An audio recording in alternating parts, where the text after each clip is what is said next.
Captain Midnight.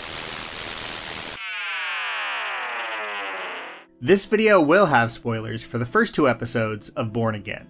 Alright, so with the return of Daredevil under Disney Plus's umbrella, it looks like Matt Murdock's endless suffering is back in full swing. This guy just cannot catch a break. And originally, I was just going to talk about those first 2 episodes, do kind of a general review. And while I do still want to talk about my feelings on the show, I decided I wanted to ask a much broader question. With Daredevil back on our screens, and Season 2 already ordered, Punisher on the way, not to mention the appearances that Cox and D'Onofrio have made in other MCU projects, I think the question is worth asking. Should Disney just bring back the Netflix Marvel shows redone in the style of Born Again? I have a lot of thoughts because I think all these shows have some real strengths and weaknesses. Before I get into that, thank you to everyone who subscribed last week. We are making our way to 720k subscribers, and if you find yourself often watching my videos but haven't subscribed yet, now might be the time. Daredevil, hang on! I hate to leave you, but if I don't get that disc, Peter Parker will be cooked. I hate to sound like a broken record here, but as I've said before many times, I think how the MCU live-action Disney Plus shows were handled has been, overall, really detrimental to the films. Doctor Strange Multiverse of Madness, The Marvels, the recent Captain America Brave New World, and more have all been impacted, to varying degrees, by the fact that you will be missing something, sometimes something vital, if you haven't watched the Disney Plus shows. And I should add, it also hurts those movies in the eyes of the show's fans. Whether it's the simplification of Wanda's turn to villainy in Multiverse, or Brave New World giving us a lame retread of an arc that Sam Wilson already had. I get why studios want to do this "it's all super connected through multiple mediums" thing. On paper, it seems very exciting, and they'd be thrilled to see those bigger blockbusters audiences all eager to migrate to Disney Plus, but they've run the experiment now, and yeah, I think it's a big miss. Not without its moments, sure, but the films and shows tended to drag each other down more than add anything that helped the other. Enter Born Again. Now, I'm not going to pretend the way that the Netflix shows handled their strenuous MCU connection was always great. It was often addressed in stray lines about the big green guy or whatever, though it at least made some interesting attempts at exploring New York post-Chitauri invasion. But I think what worked out so well for it is how distinct and separate it ended up feeling from the MCU proper. By kind of being the black sheep of the Marvel family, it really had to stand on its own 2 feet. Did it always succeed?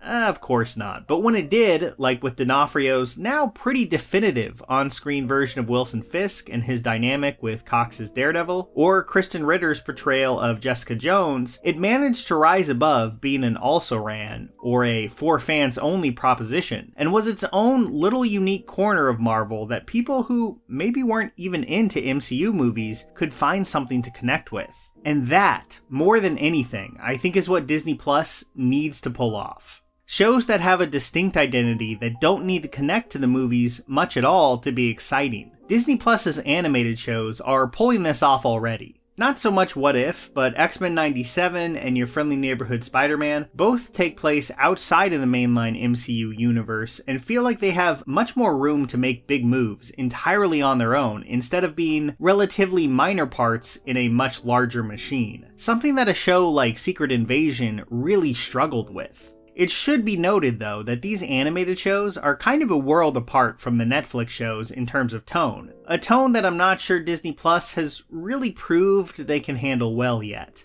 And I guess that should bring us back to Born Again. Like I've said, I've only seen the first 2 episodes, but I can already tell you this at least. I mostly enjoyed this return to Daredevil, but I can absolutely see where some people who love the original show will not be on board with it, and potentially even hate it. First, there's the Foggy twist. I like it. I do. I think it effectively resets the series and gives it a space to do its own thing. That's also helped by the fact that I kind of thought Foggy was the weak link of that original show. So for me, that was a risk worth taking and a bold way to start the new series, even if the execution of the action could have been a lot better. I am a little worried about how much it sidelines Karen though, and I hope that's not the case throughout the whole season. Another thing I really enjoyed was the elevation of Fisk to co-lead. To me, D'Onofrio's Fisk was the crowning achievement of that show, and it suffered the farther it got away from him. I enjoyed the Mayor Fisk storyline a few years ago in the comics, and I think they're making it pretty compelling here too. Now, does it feel timely to the point of heavy-handedness? Yeah, maybe a little bit, but I think it fits with the Fisk that we've seen so far so well, and it follows pretty cleanly from where we left him. So to me, that's not a negative. Yes, it is clearly aiming to draw flashing neon sign level parallels to the real world, but it's not doing that by selling out the character at all. I will say, Born Again is just paced very differently than the Netflix show. Daredevil 2015 had 13 episodes to fill, it wanted to feel like a long movie, and for better and for worse, that's exactly what it did. In its better episodes and moments, this worked incredibly well. Scenes were given room to breathe, meaning could often be conveyed in slightly more subtle, less dialogue-driven fashion. There are just ways that I think the Netflix version will always feel like the more mature show. I do think the Netflix version, especially season 2, has some serious pacing issues. Not nearly as bad as Jessica Jones or that last season of Luke Cage, but they were there. Born Again feels like it's playing things a bit safer. It's more concise, more on the nose with its themes and ideas, and more willing to just let you spend a lot of time with your favorite characters instead of focusing on a larger ensemble. It also just looks a lot more like television than the old show did. Some viewers will end up really holding that against Born Again, and honestly I might be one of them. We'll see. I want to give it the full season before saying whether I think these changes were worth it or not.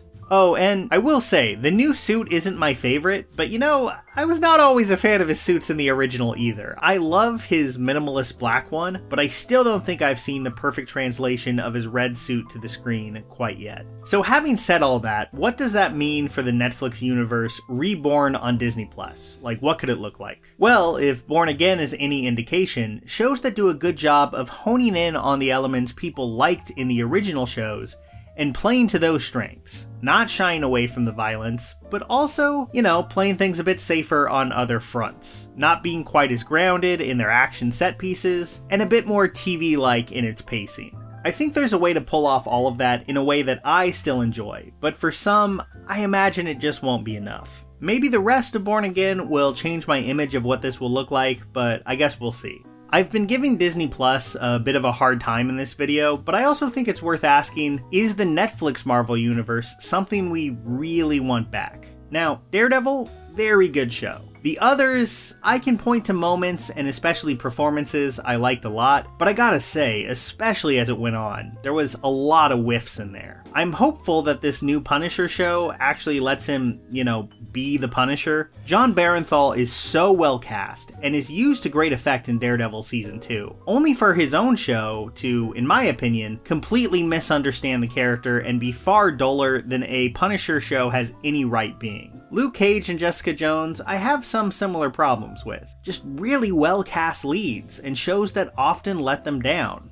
Iron Fist, well, Iron Fist is the only one here where they just completely botched it. If he comes back, I'd like a recast. No long passing of the torch required, no new character. Just give us a totally different take on Danny Rand and be very loose with what happened to him in the past shows. So while some might feel that the Netflix era represents some pinnacle of Marvel that we'll never be able to get back to, I really don't. I think there's a lot of fantastic ingredients here, a lot of great moments, and a lot of botched opportunity too, that could have been done better. Starting with Daredevil makes sense, but it's also the hardest one to tackle because, you know, that show is actually really good. We'll see how Born Again ends up stacking up to that legacy. But a lot of the rest of these, I'd just love to see them get another shot at a show that's just done better. I think it could work for these characters, work for the MCU, and overall, I welcome this experiment. Though, seriously, just start Iron Fist from scratch and don't get these characters too tangled up in the movies.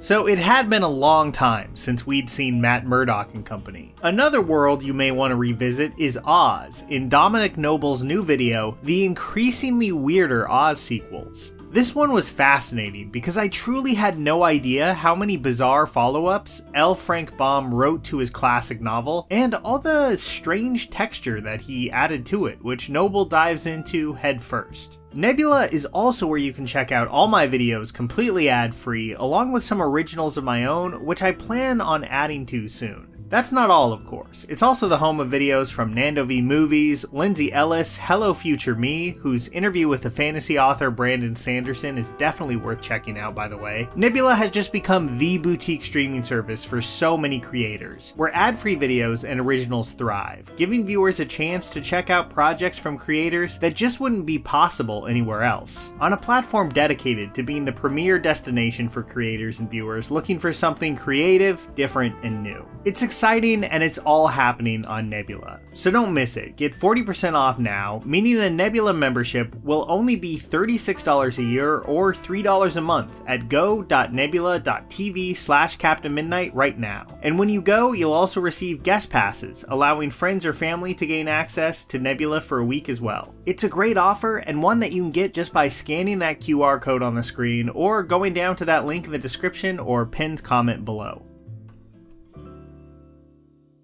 Here's a special tip for the fellas and girls who have not already joined Captain Midnight's new 1940 Flight Patrol. You'd better hurry up and join at once, because there's a big adventure ahead. The thing to do now is to get started, because we're going to have not only barrels of fun, but loads of free gifts and prizes too.